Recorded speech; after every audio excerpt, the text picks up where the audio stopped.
வணக்கம் தமிழ் சொந்தங்களே, welcome to குமுதாஸ் kitchen. இன்னைக்கு நம்ம சங்கரா மீன் எப்படி வறுக்கிறதுன்னு பார்க்கலாம். 3 டீஸ்பூன் மிளகாத்தூள் போட்டுங்க, 1/4 டீஸ்பூன் மஞ்சள் பொடி போட்டுங்க, தேவைக்கேற்ப உப்பு கலந்துங்க. போட்டுட்டு நல்லா மிக்ஸ் பண்ணிக்கணும்.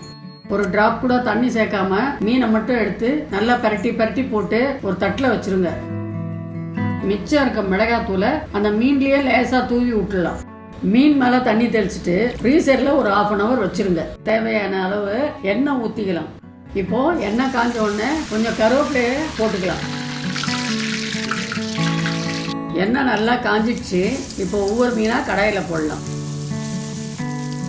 மீன் நல்லா வெந்ததுக்கு அப்புறம் இந்த பக்கம் திருப்பி போடணும். மீன் நல்லா ப்ரௌனிஷா வெந்திருக்கு.